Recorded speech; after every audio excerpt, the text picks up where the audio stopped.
Breaking news out of the Southern District of Florida. MSNBC has just learned that two prosecutors there who were asked to take part into a vast conspiracy investigation into Russian interference in the 2016 election have now resigned. A source familiar with the internal concerns among career prosecutors tells MSNBC that U.S. Attorney Jason Redding Quinones called a rare division-wide meeting this afternoon over the resignations. Joining us now, MSNBC senior White House reporter Vaughn Hilliard and MSNBC senior legal reporter Lisa Rubin.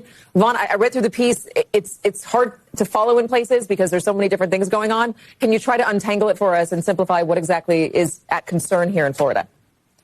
Right. We must start with the basis here, that there is this vast conspiracy that Trump administration officials have alleged that former intelligence and law enforcement officials during the Obama and Biden administrations undertook to undermine the candidacies and presidencies of Donald Trump. That is the baseline for this here. And late on Friday, we reported that at least 30 subpoenas were sent out by the Southern District of Florida U.S. Attorney to people like John Brennan and former FBI officials Peter Strzok and Lisa Page. And now, along with our White House colleague, Laura Barone Lopez, and myself, we are reporting here that there are two junior U.S. attorneys who have since resigned from the Southern District of Florida after being asked to be a part of this investigation. I am told that one of the individuals who resigned, quote, felt like there was something they could not take part in because it would violate their ethical responsibilities. It is worth noting here that these were two junior U.S. assistant attorneys. I am told by somebody familiar that it would not be ordinary to have these junior U.S. attorneys, assistant U.S. attorneys, be called up for such major investigations like this. We have also learned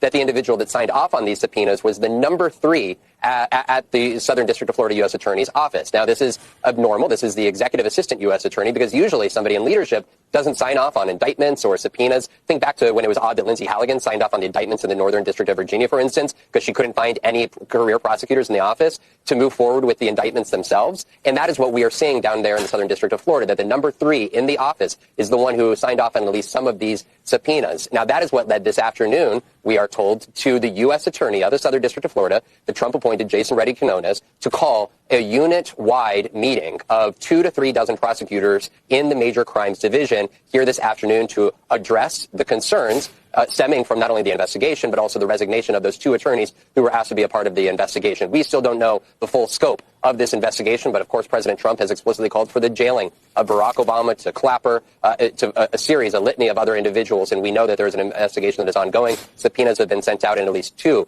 assistant U.S. attorneys have so far resigned down in that district where this investigation has been conducted.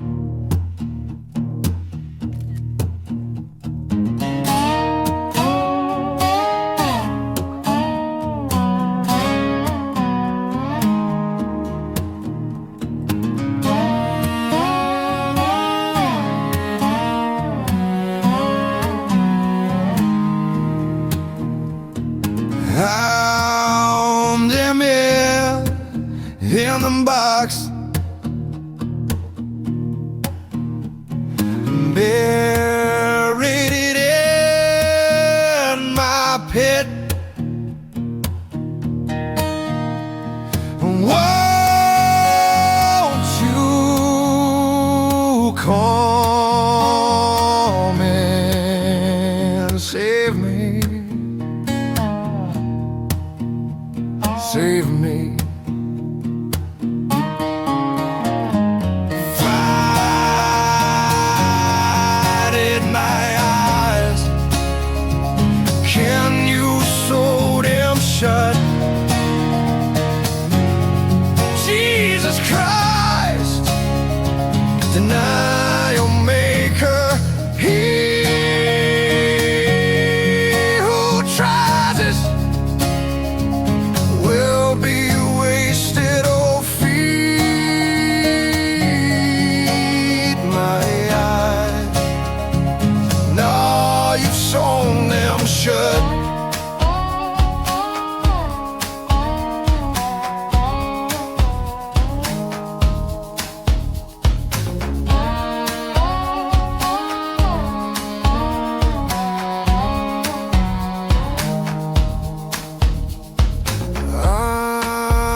deny your maker.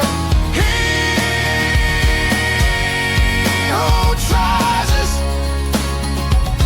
will be wasted. Oh, feed my eyes.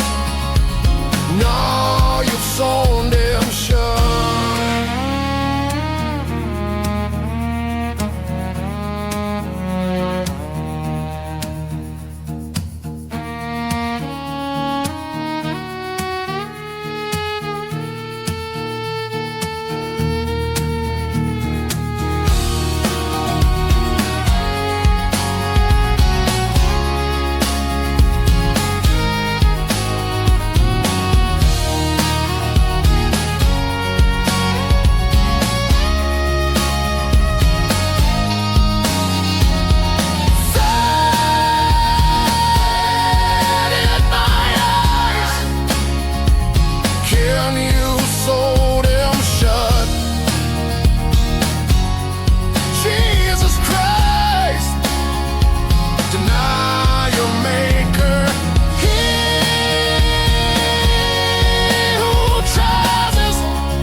We're going to issue a dividend to our middle income people and lower income people of about $2,000.